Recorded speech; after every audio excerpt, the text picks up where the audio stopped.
সম্মানিত শিক্ষার্থীবৃন্দ, সবাই কেমন আছো? আশা করি ভালো আছো। তো আমরা আজকে উচ্চতর গণিত প্রথম পত্রের সরলরেখা ৩-এর 10 নম্বর অঙ্কগুলো নিয়ে আলোচনা করব। তো 10 নম্বর অঙ্কগুলা 10 নম্বর ভিডিওতেই আছে। ৩-এর 10 নম্বর ভিডিও এটা। তো চলো আমরা অঙ্কগুলো আজকে আছে সেটা মনোযোগ দেই। ABCD 4টা স্থানাঙ্ক দিয়ে দিছে, যে ABCD বিন্দু 4টা স্থানাঙ্ক দিয়ে দিছে, দিয়ে আমাকে বলছে যে সিডি কে এবি রেখা যে অনুপাতে বিভক্ত করো তা নির্ণয় করো। তার মানে এই অনুপাতের বিভক্ত নির্ণয় করার অঙ্কটা কিন্তু আমরা 3-2 করে আসছি। তো তোমরা যারা 3-2 অঙ্কগুলো করো নাই, 3-2 অঙ্কের ভিডিওগুলো দেখে আসবা, তাহলে এই অঙ্কটা তোমাদের জন্য একটু কি হয়ে যাবে, সহজ হয়ে যাবে। তো চলো আমরা এটা অনুসারে একটা চিত্র যদি দেখি। বলছে এবিসিডি বিন্দু 4টা, আমি এ বি সিডি যখন মানগুলো বসাইছি তখন এরকম একটা চিত্র পাওয়া গেছে এ বি সিডি।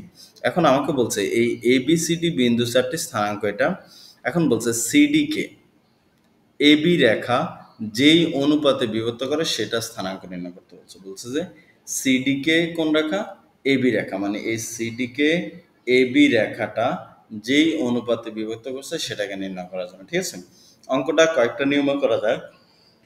যেহেতু আমাদের এই অধ্যায়টা ক্ষেত্রফল নির্ণয়ের শর্ত দিয়ে, তাহলে আমরা সেই নিয়মটা করার চেষ্টা করব ক্ষেত্রফলের তথ্য দিয়ে।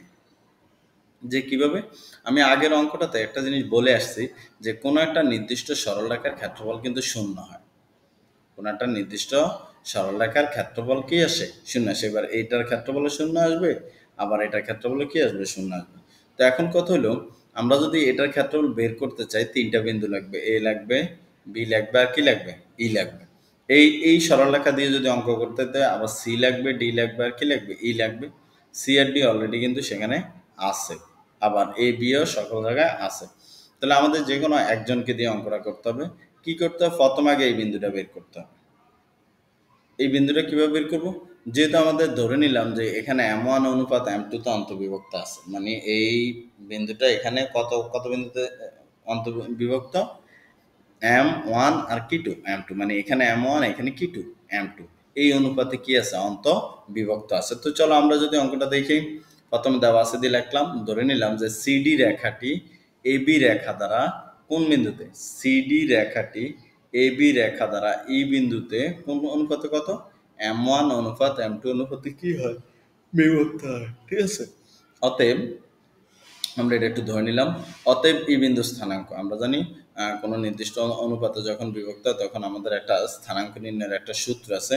সূত্রটা আমাদের কি ছিল, সূত্রটা ছিল, আমি যদি একটু লিখি সূত্রটা।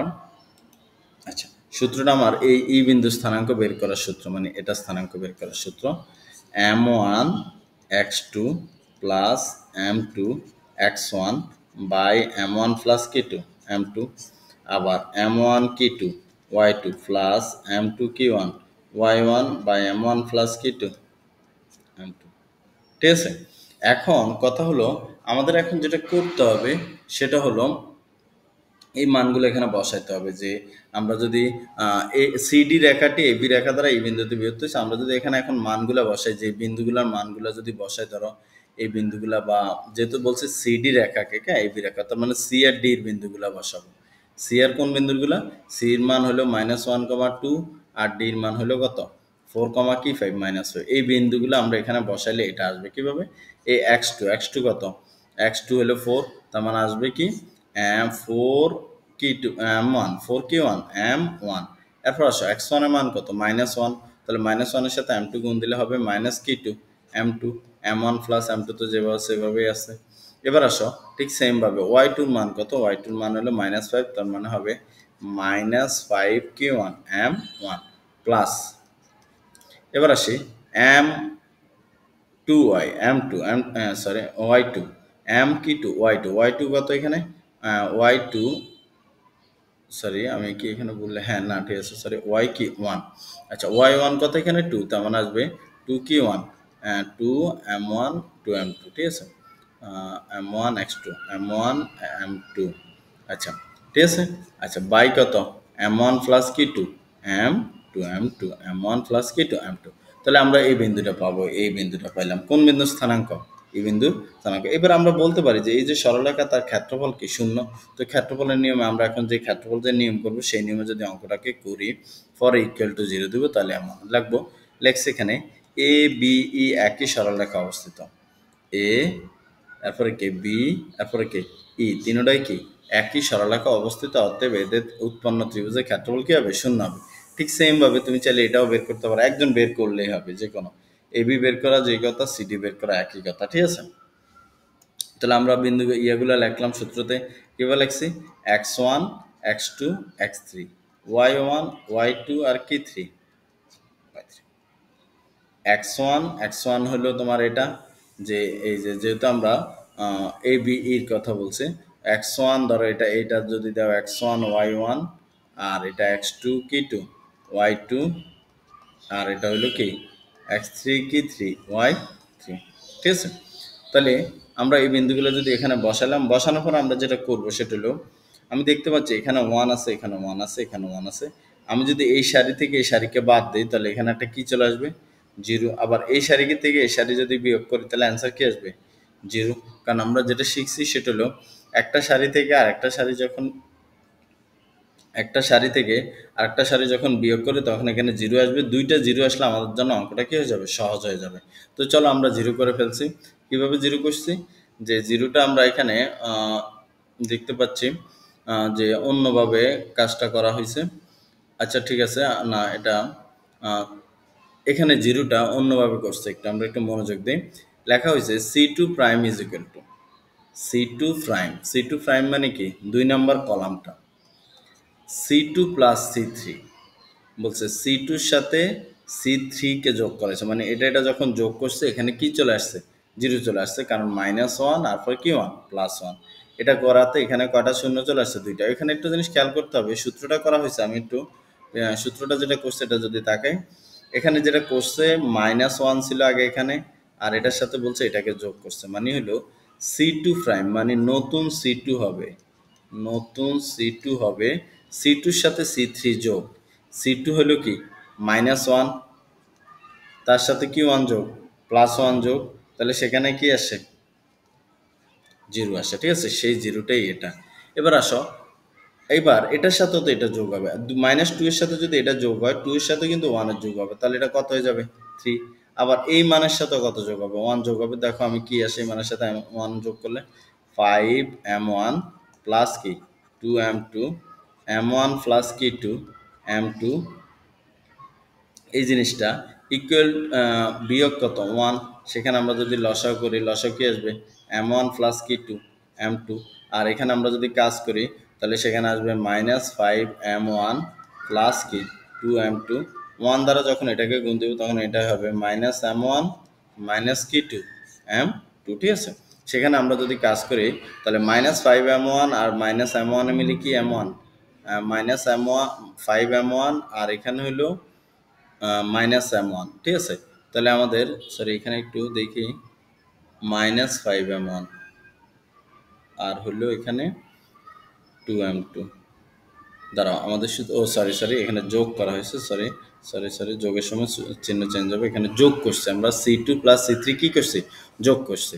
তাহলে আসবে -5, আর এখানে আসতেছে, এখানে হইলো একটা m1, তার মানে থাকবে -4m1, আর এখানে 2টা m2, আর এখানে একটা, মোট কয়টা হলো?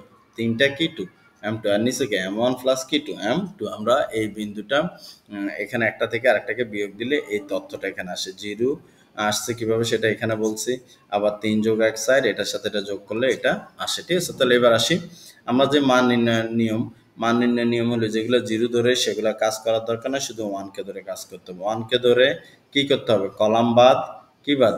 সারি বাদ, থাকে যে 4টা মান সেই 4টা মান আমরা এখানে লিখছি, ঠিক আছে। যে 4টা মান, কারণ অন্যগুলো 0 এগুলো ধরে কাজ করব না, কারণ আমি আগের ভিডিওতে এটা বুঝে এসেছি, তোমরা একটু দেখবা। 1 কে ধরে কলাম বাদ যাবে আর কি বাদ যাবে? সারি বাদ যাবে, থাকবে এই 4টা মান, ঠিক আছে। এই 4টা মান থাকবে। এখন এই 4টা মানের ক্ষেত্রে আমাকে যেটা করতে হবে, 4টা মান কোনটা? এই 4টা আর কি, ঠিক আছে। তাহলে এই 4টা মান লিখলাম। এবার এই কর্ণার সাথে এই কর্ণার গুণ হবে, এই কর্ণার সাথে এই কর্ণার গুণ হবে। 15 দিয়ে আমরা যদি এই কর্ণারকে গুণ দেই তাহলে 15 দিয়ে এটার গুণ হবে 4 15 কত? 60। 15 দিয়ে আবার কারে গুণ হবে? 3 রে 3 15 কত? 45। এবার আবার 3 দিয়ে এখানে গুণ হবে, 3 4 কত? 12। এটা কিন্তু সূত্রের মাইনাস মাঝখানে। 3 দিয়ে আবার কারে গুণ হবে? m2 রে 3m2 ইকুয়াল টু কত? 0। পরে আমরা লসাগু করব। লসাগু করলে কি আসবে? m1 প্লাস m2, এটা দিয়ে এটাকে ভাগ করলে 1, 1 দিয়ে এটাকে গুণ দিলে এটাই হবে। আবার M1 প্লাস M2 দিয়ে আবার যখন এটার কাজ করছি তখন আবার আসছে -12M1 প্লাস কি 3M2, ঠিক আছে। তাহলে সেখানে আমরা যদি যোগ বিয়োগের কাজটা করি তাহলে আসবে 72M1 48M2, আর এটার নিচে মনে মনে তো 1 দিয়ে এটার গুণ দিলে এই লাইনটা আসবে, আর এই M1 প্লাস M2 এর সাথে যদি 0 গুণ দাও অ্যান্সার কি চলে আসবে, 0 চলে আসবে। তার মানে আমরা এটাকে ফেসে নিয়ে যাব 72M1 is equal to minus বা -72M1 ইজ ইকুয়াল টু -48 কি 2M2, উভয় পাশে মাইনাস মাইনাস বা থাকে কে 72M1 ইজ ইকুয়াল টু 42 কি 2M2, পরে আমরা জানি M1 কে জায়গায় রাখছে, 72 কই গেছে, নিচে চলে গেছে, ঠিক আছে। তার মানে M1 অনুপাত M2 মান আসে কত, 2 অনুপাত কত 3, 2 অনুপাত 3 আসে, ঠিক আছে। তো আমরা এই অঙ্কটা মোটামুটি গুরুত্বপূর্ণ আছে, একটু মনোযোগ দিয়ে করার চেষ্টা করব, আশা করি বুঝতে পারছো। দেখি পরের অঙ্কটা কি আছে। একই টাইপের একটা অঙ্ক মনে হচ্ছে, 4টি স্থানাঙ্ক সিডি এবি রেখাংশকে যে অনুপাতে বিভক্ত করে, যে অনুপাতে বিভক্ত করে সেটা তো আবারও আমরা ধরে নিচ্ছি সিডি বিন্দুতে M1 অনুপাত M2 অনুপাতে কি করে বিভক্ত করে, এই বিন্দু স্থানাঙ্ক বের করছি, ঠিক আছে। এখানে একটু আমরা তাকাই, এবিসিডির 4টি স্থানাঙ্ক দেওয়া আছে এবং সিডি সরলরেখা এবি রেখাংশকে যে অনুপাতে বিভক্ত করে, বলছে সিডি সরলরেখা এবি রেখাংশকে যে অনুপাতে বিভক্ত করে সেটা নির্ণয় করার জন্য। তাহলে আমরা আবারও যদি ওইটার মতো আগের মতন একটা জিনিস চিত্রটা লক্ষ্য করি, যে এবিসি একটা ত্রিভুজ এবিসিডি, এবি কি ডি, সিডি, এবি কি ডি, সি ডি, মানে এবিসিডি একটি এবিসিডি বিন্দু 4টি, এই একটা এটা বলছে সিডি, ধরো সিডি এবি রেখাংশ সিডিকে যে অনুপাতে বিভক্ত করে তা নির্ণয় করো। তো আমরা যেহেতু এই বিন্দুতে সেট করছি, আমরা ধরে নিলাম যে যে এবি রেখাংশ কোন বিন্দুতে, ই বিন্দুতে এত অনুপাত এত কি হয় বিভক্ত, এই বিন্দু স্থানাঙ্কটা বের করছি। তারপর আগের মতো সিডি ই বিন্দু তিনটি কি একই সরলরেখা অবস্থায়, তার মানে তার ক্ষেত্রফল কি 0, তার মানে আমরা সেটা ইকুয়াল টু লিখলাম 0, মানে x1 x2 এরপর কি 3 x3, ঠিক আছে। y1 প্লাস y2 প্লাস কি 3 y3, এখানে 1 1 1, ঠিক আছে। তারপর আমরা দুইটা শূন্য আনবো, এই সারি বিয়োগ এই সারি দিব, মানে r1 প্রাইম এটাকে বলে r1, এটা হলো r2, আর হলো কি r3, ঠিক আছে। তাহলে এই সারি থেকে এই সারিকে বিয়োগ দিব, তাহলে মানে এই সারিটা থেকে এই সারিটা বিয়োগ দিব, তার মানে 1 - 1 এখানে কত হবে 0, ঠিক আছে। 1 - 1 কত 0, আবার যেহেতু আমরা সূত্র করছি r1 - কি 2 r2, r1 - কি 2 r2, তো r1 বলতে কোনটা, r1 বলতে এটা, এটা থেকে এটা বিয়োগ যাবে, মানে এটা বিয়োগ, তো মানে 5 বিয়োগ 10, তো আমরা জানি বিয়োগ যেহেতু আরেকটা চিহ্ন আছে তাহলে মাইনাস মাইনাসে কি যাবে প্লাস, তার মানে আসবে প্লাস 15, এটা বিয়োগ এটা 1 - 4 সূত্রে একটা মাইনাস মাঝখানে আছে, মাইনাস মাইনাসে কি প্লাস 4 5, এরপর আসি 1 - 1 কত 0, আবার এটা বিয়োগ এটা দিব, ঠিক আছে। এই -10 বিয়োগ এটা, ঠিক আছে। এখানে আবার যখন কাজ করব একইভাবে আমরা যখন বের করব তখন এই অ্যান্সারটা আসবে কিভাবে, যে একটা থেকে আরেকটা বিয়োগ দিলে -10 বিয়োগ এটা, -4 বিয়োগ এটা, 1 বিয়োগ কত 1, সেটাও আমাদের বের করতে হবে, ঠিক আছে। আর নিচে যেটা যেভাবে সেভাবে থাকবে, এটা নিয়ে আমাদের কোনো কাজ নাই। প্রথম লাইন আবার এটা থেকে এটা বিয়োগ করতে হবে, মানে r1 প্রাইম হইলো r1 - r2, মানে এটা থেকে এটা বিয়োগ, আর r2 প্রাইম হলো r2 - r3, r2 মাইনাস কি 3 r3, ঠিক আছে। তাহলে এখন এটা যখন এটা থেকে এটা বিয়োগ দিছে, তোমরা অন্য জায়গায় কইরা আইনে এখানে শুধু অ্যান্সারটা বসাবো, আবার বলি অন্য জায়গায় কইরা আইনে অ্যান্সার বসাও, তাহলে হবে, ঠিক আছে। তো চলো আমরা পরবর্তীতে কি করছি, পরবর্তীতে যেহেতু এই দুইটা 0 আসছে, তাহলে এখান দিয়ে ধরে অঙ্ক করতে হবে, ঠিক আছে। আচ্ছা, তো আশা করি বুঝতে পারছাম। তারপর আমরা কি করলাম, 0 ধরে 1 কে ধরে কলাম বাদ কি বাদ সারি বাদ এই 4টা মানকে লিখছি। তারপরে 4টা মান লিখে আমরা এদের মধ্যে লসাগু করব।